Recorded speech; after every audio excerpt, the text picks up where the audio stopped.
ค่ะหมายสงค่ะในก็เดมาอุบแหนตั้งหันถึงปีน้องปอแม่คนเมืองไต้อันส่งลูกสาวเก่ามาเมืองไทยอันอาสักเต็ม18นั่นค่ะเนาะค่ากว่าย่ากว่ากินเหล้าแหงย่าอ้อยก็ค่ะอ่ามันใจไต้มันเป็นเจ้าเคยมันก็เจ้าเคยยาก็เขาก็กินเหล้าให้อบย่ากันมันกว่าเหตุการณ์ตีปล่อยเป็ดในมาในหวังว่าอันใครไหนค่ะอันว่า ก็ได้ประตันว่าตายเอาขึ้นเกิดเหมือเอาเนอะงานไล่อันวางก็กว่าหันมาเนี่ยว่าพี่น้องไต้ได้มีตั้งผีตั้งสางตั้งนักกาเขากว่าม่วงงานไล่ลิบเนี่ยเขาถามว่าเป็นยันหือแลเช้ากับถึงเมื่องานไล่ลิบมาลาเนาะก็เหตุการณ์ที่ป้อยเปลี่ยนนั่นเนี่ยว่าก็หันนางยิงไต้ว่านางยิงก้นเมืองมานว่านะกว่าถูกเหตุการณ์ที่ป้อยเปลี่ยนนั่นอาสักมันเต็ม18 ลายเนี่ยว่าก็เป็นอ่า เครื่องมือพอเร่งรอบป้านเขกเขาใจเล่นรถเล่นเนี่ยว่ามันถามค่าป้าเป็นท่านในเช้าห้ามวนจังหือเนี่ยว่าเนาะเขาอุปมันดอกกันตั้งมันก็ย่างก็เขาว่าเป็นย้อนเปอในเมืองไต้โหลเงินย้อนเปอ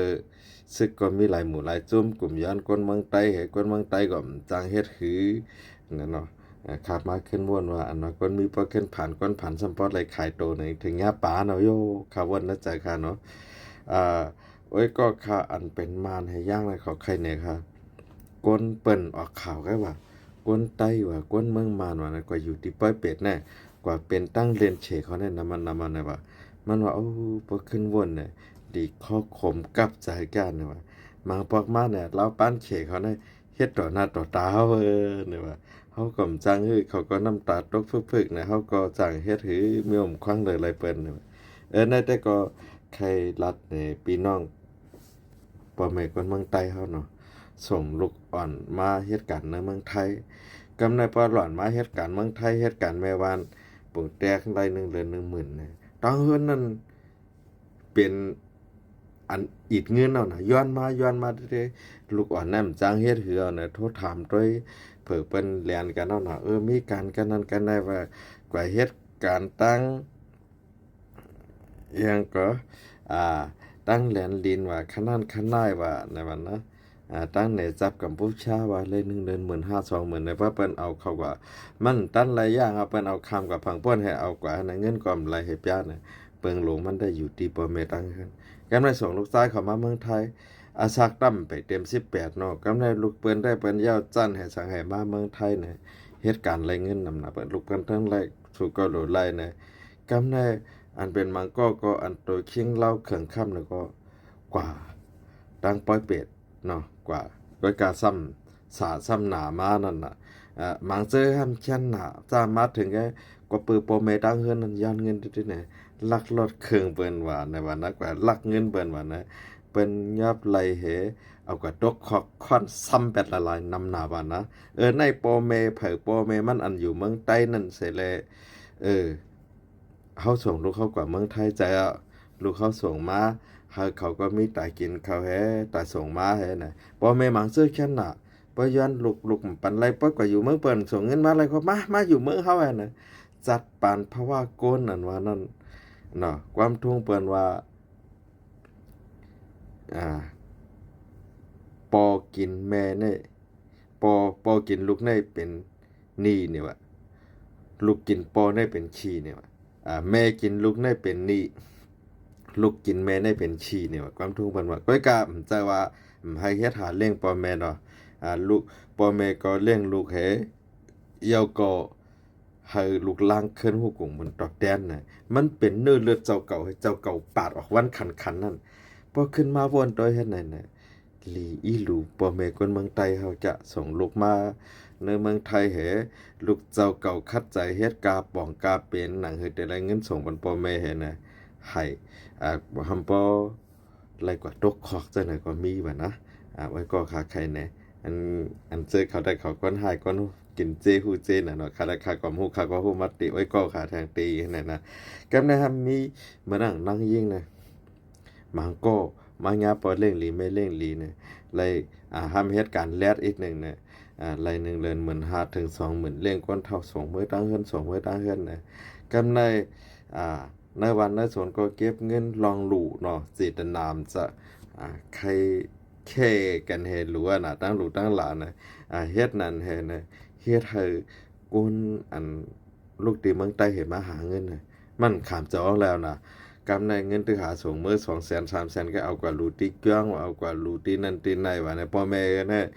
จะว่าแต่ได้มีอยู่มีกินเฮกว่าวันๆเนี่ยหน้าตาก็ใครแล้วหน้าตาก็รวยเยอะมีลูกกว่าเมืองไทยเอาเนี่ยว่านะป้าตันมีน้าเป็น2ตัวเอาเนี่ยว่ากำในลูกเจ้าเก่านั่น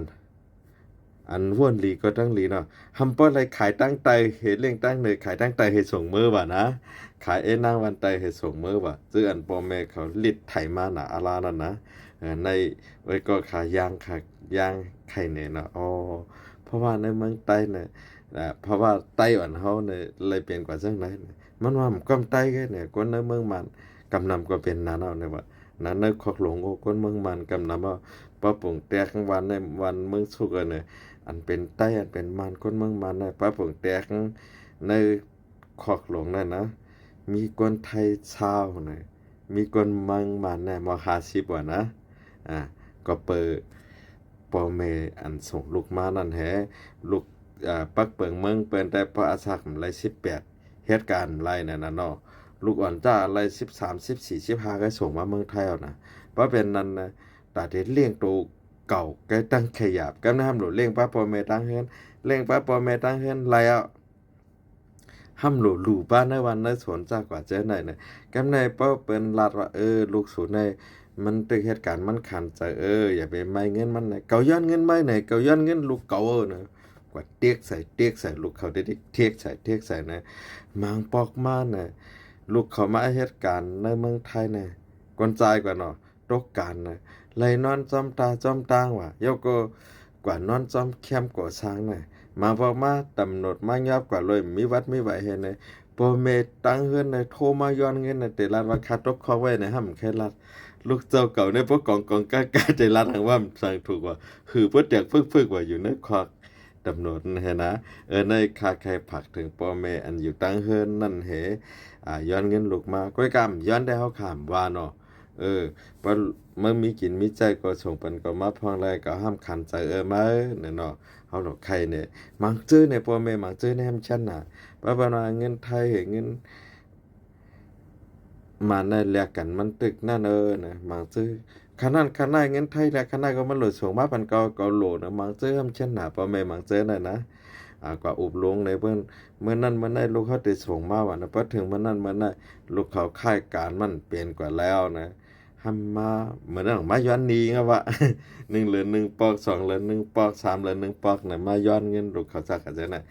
ลูกเขาก็เฮ็ดการอีสังปองให้นะกว่าเฮ็ดโจรเนาะกำเดินมากกว่าเปิ้นค่อนทุบโป้ๆให้ตายกว่านะขอก็มีว่านะในแต่ความรู้อันดีค่ากว่าก็ค่าอันเป็นมาในย่างให้เฮาก็กินเราจ้อมกันมาเฮเฮามาต่อไตไข่แน่เนาะพี่น้องเฮาครับพ่อแม่ตั้งเฮือนเนี่ยเนาะก็เลยว่าขันใจเต้งวะเนาะซึกเขาก็มีหลายหมู่หลายจุ้มกำซึกไผ่ผองก็ย้อนก้นเมืองไผ่จานก็ย้อนก้นเมืองซึกเจ้าคือก็มาย้อนก้นเมืองซึกมันก็มาย้อนก้นเมืองเนี่ยพอเมก็มจ่าย้อนผ่านน่ะเนาะมาย้อนลูกเจ้าเก่าเนี่ยลูกอันเจ้าเก่าส่งมาเมืองไทยนั่นก็เหมือนตั้งว่าตกงาลายหลงนึงเช่นไหลหอบน้ำเอาเนี่ยมังซื้อเนี่ยทำพ่อเลยกินอียาล้างห้องน้ำแฮตายก็มีมังเจอในหัวมันไฟช็อตให้ตายนะตายง่ายล่ะนะพอแม่ย้อนเงินมาติ๊กๆเนี่ยมันพูดได้เฮ็ดคือเนี่ยมังเจอเนี่ยมันเป็นผู้หญิงแฮมแค้นหน้าว่ะนะค่ะอันแต่กึดเรือค่ะคกใจไหลกำในมาเอาโผเมืองไทยในแหเปิ้นแหลนนอกเงินต่างเพิ่นก็ไล่ห้ามานอนจ้อมกันกว่าห้ามถามว่าเปิ้นมีเนี่ยห้ามเจ้าเก่าก็จับต้องป้าปุ่มให้นะปุ่มลูกเนื้อปุ่มก็โหลเล่งลูกในต้องก็โหลเล่งพ่อแม่ก็ย้อนเงินมาติ๊กๆเนี่ยอ่า อันเป็นลูกยิงหักอ่อนเขานั่นนะเพราะอะไรก่อยกินยาตายไปก็มีว่ะอันเจิ้มก่อยกินยาตายนั่นเองนะรับหูรับตาให้ขย้าแล้วตั้งเปิ้นตั้งเก่าเนี่ยทำป้อเหมือนนั่งก้นย้อนกว่าในก็มีว่ะไว้ก็เขาอ่ะก่อยกะตามหมดแต่มันว่างก็อันแปลงมันหันมาเนาะอ๋อเพราะว่าอ่อนในเมืองผมตุ่มมาในเนี่ยว่านะปันเป็นผู้หญิงก็มาเมืองไทยเนี่ยก็ก้นเคลื่อนแล้วกันห้ำทางเลขห้ำอุบซื้ออันเขาเกียกนั่นก็เนาะห้ำอุบหลวงแห่เกี้ยวเขากำน่ะเฮ็ดกว่ายับจับต้องปรับปรุงย่ำเอาปุนพรให้นะ อาสักเจ้าเก่าก็โหลเล่งห้ำเป็นก้นในเมืองมานให้แต่มีลูกก็ห้ำหยาบห้ำไปมีวัดมีไว้ให้นะพ่อแม่เจ้าเก่าก็ห้ำหวาดมาเรื่อยๆเงินเมื่อไปส่งบันเก่าไล่ห้านะเป็นก่อยเหตุการณ์นะลูกยิงเจ้าเก่าเดลัดก็ฮัดลัดน่ะเนาะแต่ว่าก็มาเอาโผนะของเปิ้นแล้วน่ะเนาะเฮามีขนาดพอสู่เอาเฮาเงินตาปันสู่ได้เฮามี20,000เงินไทยคำหนึ่งบาทนั่นน่ะทางได้ไล่เหอะปกว่าเป็นตาเป็ดละลายเหอะห้ามลืมกินยากุมโหเดี๋ยวซื้อทีไรน่ะเนาะเมียวคนเมืองมานมาอยู่เมืองไทยมาว่าผมฮู้ว่าผมจังลัดทำจับต้องป้าปุ่มให้เด็กกว่ายาว่าผมฮู้เด็กกว่ายาทีไรนะเปลี่ยนตั้งทุกค่าลงว่ะอันพี่น้องในเมืองผมตุ่มมันมาอยู่เมืองไทยนะวิดีโออันนั้นก็เด็กใครมาลัดเนี่ยพี่น้องก็เขาจะห้ามใจเนี่ยมันเป็นกว่าไรตั้งหมดก็เนาะมันเป็นกว่าไรตั้งหมดก็กะยิงเนื้อตั้งขายไว้ก็ขายเขาก็กินเหล้ายากันมือช่วงปีใหม่ในเห็นแต่มาลัดหลายวันห้ำตั้นอันนั้นก็เอาทอมหูชายเข้าหูขวาพ่อแม่เผยพ่อแม่มันอันอยู่ในเมืองใต้นั่นก็ประส่งลูกมาเมืองไทยเนี่ยหัวหางป้วนไผ่เนี่ยก็มันจะว่ามันย้อนก็เนาะย้อนเนาะบางซื่อเนี่ยเขาว่าแต้มคนนึงเหลือนมาย้อน1 ปอก 2เหลือน1 ปอก 3เหลือน1 ปอก1 ปีเนี่ยมาย้อนเงินลูกเขา30 ปอกเนี่ยบางซื่อเพราะเพิ่นมีเพิ่นก็ได้เคยปั่นว่ามันเตรียมทนมาหนังคามาเมืองไทยเนี่ยแต่ได้ตั้งโตค่านะ4 ปีค่ะจังได้ตั้งโตเลยค่ะเนาะก็นั่นแหละบ่ฮักลูกเจ้าเก่าอย่าไปเฮี้ยงปัดเนื้อเธอหนังเนื้อเลือดเจ้าเก่านะอาลาในผักถึงบ่แม่พี่น้องคนเมืองใต้ผักในพาซึกใต้2 หมู่ 2 จุ่มเนาะบ่แฮงเก็บขวัญคนเมืองน่ะอาลา1 ปีโหลใส่ขนาดเนี่ยเขาก็มางิดคนเมืองไต้คนเมืองไต้อันมาเมืองไทยก็ขึ้นกว่าแค่นั้นนะซื้อปอไก่เฮ็ดปล่อยทิ้งยัง2 ปีน้องเก่งใหม่เขาได้อยู่แต่มีเงินอื่นเนาะกาวัดเขาก็ไปเป็นกรุงเทพในมันกาหลง7-8 พันก็ไปเป็นที่เก่งใหม่ได้เป็น12,000 13,000แล้วนั่นได้เขาไก่เฮ็ดปล่อยไปเป็นที่กรุงเทพนั่นได้อย่าไปว่าปล่อยละเนาะแต่ที่กินเจ้าก้อยก็บ่มใครมีมังปอกมังละนะเอาคายยินจอมเข้ามาชมครับบ๊ายบาย